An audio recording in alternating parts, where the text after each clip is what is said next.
আজকে আমি আপনাদের সাথে শেয়ার করতে যাচ্ছি টক মিষ্টি আর ঝাল মাখা দারুণ মজার কাঁচা আমের আচার। খুব সহজ কিছু উপকরণ দিয়ে বানানো যাবে এই আচার, আর একবার বানিয়ে রাখলে অনেক দিন পর্যন্ত সংরক্ষণ করেও খেতে পারবেন। এখানে আমি 1.5 কেজি পরিমাণ কাঁচা আম খোসা ছাড়িয়ে একটু লম্বালম্বিভাবে কেটে নিয়েছি। এই আচারের জন্য প্রথমে একটা মশলা তৈরি করব। সেজন্য একটি বাটির মধ্যে 1 চা চামচ আস্ত পাঁচফোড়ন, 1 চা চামচ আস্ত ধনিয়া, 1 চা চামচ আস্ত জিরা, 1 চা চামচ আস্ত মৌরি আর 5টি শুকনা মরিচ নিয়ে নিয়েছি। এগুলোকে হালকা তেলে তারপর গুঁড়া করে নেব, আধা ভাঙ্গা করে, একদম মিহি করে গুঁড়া করব না, আধা ভাঙ্গা করে গুঁড়া করব। আর হ্যাঁ, ভাজার সময় যেন এগুলো পুড়ে না যায় সেদিকে কিন্তু অবশ্যই খেয়াল রাখবেন। চুলার আঁচ একদম লো আঁচে রেখে তারপর কিন্তু এগুলো ভেজে গুঁড়া করে নিতে হবে। এদিকে আমি চুলা একটা প্যান বসিয়ে প্যানের মধ্যে মেজারমেন্ট কাপে মেপে 1 কাপ পরিমাণ সরিষার তেল দিয়ে দিয়েছি। সরিষার তেলের মধ্যে এখন দিয়ে দিব 1 টেবিল চামচের মতো রসুন থেতু করে নেওয়া। আমি এখানে রসুনটা থেতু করে তারপর ব্যবহার করছি, কুচিও করে নেইনি আর রসুনটাকে কিন্তু পেস্টও করে নেইনি।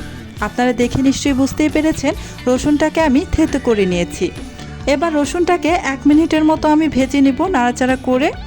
1 মিনিট ভাজার পর এখানে দিয়ে দিচ্ছি সাদা সরিষা পেস্ট 1 টেবিল চামচ পরিমাণ। সাদা সরিষা পেস্ট দিয়ে আরও 1 মিনিটের মতো আমি ভেজে নেব। 1 মিনিট ভাজার পর এখানে দিয়ে দিচ্ছি 1 চা চামচ পরিমাণ আস্ত পাঁচফোড়ন। এই পাঁচফোড়নটা দেওয়ার পর আরও 30 সেকেন্ডের মতো ভেজে নিতে হবে। চুলার আঁচ কিন্তু এ পর্যায়ে মিডিয়াম টু লো আঁচে থাকবে।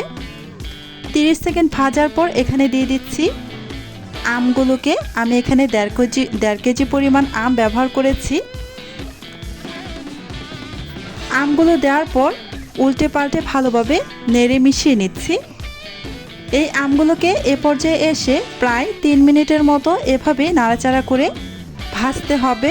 চুলার আঁচ কিন্তু মিডিয়াম টু লো আঁচের মাঝামাঝিতে রেখে এই আমগুলোকে 3 মিনিটের মতো ভেজে নিতে হবে। অবশ্যই খেয়াল রাখবেন যেন প্যানের গায়ে লেগে পুড়ে না যায়, সেক্ষেত্রে কিন্তু খেতে ভালো লাগবে না।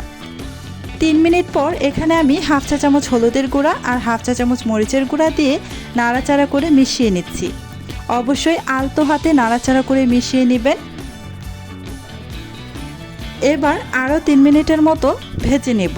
চুলার আঁচ কিন্তু মিডিয়াম টু লো আঁচের মাঝামাঝিতে রেখে ভেজে নিতে হবে।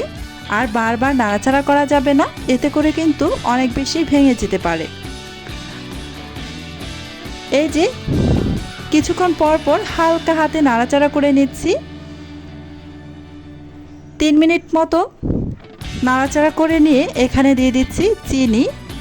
যেহেতু আমি এখানে 1.5 কেজি পরিমাণ আম নিয়ে নিয়েছি, সেহেতু এখানে আমি চিনির পরিমাণটা দিব মেজারমেন্ট কাপে মেপে 3 কাপ পরিমাণ। এতে করে মাঝারির থেকে একটু বেশি মিষ্টি হবে। আপনারা যদি আরও কড়া টাইপের মিষ্টি চান তাহলে আরও একটু চিনি বাড়িয়ে দিতে পারেন। আমি প্রথমে 2 কাপ পরিমাণ চিনি দিয়ে হালকা হাতে নেড়ে মিশিয়ে নিয়েছি। তারপর আমি আরও 1 কাপ পরিমাণ চিনি দিয়ে মিশিয়ে নেব। এই যে আরও 1 কাপ পরিমাণ চিনি দিয়ে আবারও হালকা হাতে একটু নেড়ে মিশিয়ে নিচ্ছি। আমি এই আচারটা চিনি দিয়ে বানাচ্ছি। আপনারা চাইলে কিন্তু এখানে গুড় দিয়ে আচারটা বানাতে পারেন, এতে করে কিন্তু এই আচারের রং আর খেতেও ভীষণ টেস্টি হবে। আমার হাতের কাছে গুড় নেই, তাই আমি চিনি দিয়ে আচারটা বানিয়ে নিচ্ছি। আর গুড় ব্যবহার করলে অবশ্যই 2 কাপ পরিমাণ গুড় ব্যবহার করবেন। গুড় বা চিনি গলে যাওয়ার পর এখানে 3 টেবিল চামচ পরিমাণ ভিনেগার দিয়ে দিবেন। ভিনেগারটা দিলে সারা বছরের মতো সংরক্ষণ করে রেখে দিতে পারবেন, এতে করে আচারটা কিন্তু নষ্ট হবে না। এই যে এবার আমি এখানে যে ভিডিওর শুরুতে যে মশলাটা আমি গুঁড়ো করে রেখেছিলাম সেই মশলাটা এখানে দিয়ে আলতো হাতে নেড়ে মিশিয়ে নিয়ে তারপর এখানে লবণ দিয়ে দিলাম। এখানে আমি আরও কিছুটা লবণ দিয়েছিলাম, তাই এবারে অল্প একটু লবণ দিলাম, আরও একটু লাগবে, এই জন্য হালকা হাতে একটু নাড়াচাড়া করে মিশিয়ে নিয়ে 10 মিনিটের মতো রান্না করে নিব। চুলার আঁচ কিন্তু মিডিয়াম টু লো আঁচের মাঝামাঝিতে রেখে রান্নাটা করে নিতে হবে। লাস্ট পর্যায়ে এসে কিন্তু খুব বেশি নাড়াচাড়া করবেন না, এতে করে কিন্তু আমগুলো একদম ভেঙে যেতে পারে। তাই কিছুক্ষণ পর পর হালকা হাতে নেড়ে দিবেন, এতে করে আমগুলো আর ভেঙে যাবে না। আর চুলার আঁচ কিন্তু একদম মিডিয়াম টু লো আঁচে রেখে তারপর কিন্তু এই রান্নাটা করবেন। যখন দেখবেন এই গ্রেভিটা এরকম হবে, মানে খুব বেশি ঘন হবে না, এই অবস্থাতেই কিন্তু নামিয়ে ফেলতে হবে। ঠান্ডা হওয়ার পর কিন্তু এটা আরও বেশি ঘন হয়ে যাবে, তাই অনেক বেশি ঘন করে তারপর কিন্তু নামাতে যাবেন না, এতে করে একদম টাইট হয়ে যাবে, খেতে তখন ভালো লাগবে না, শক্ত হয়ে যাবে। আজকের মতো এখানেই শেষ করছি। আল্লাহ হাফিজ।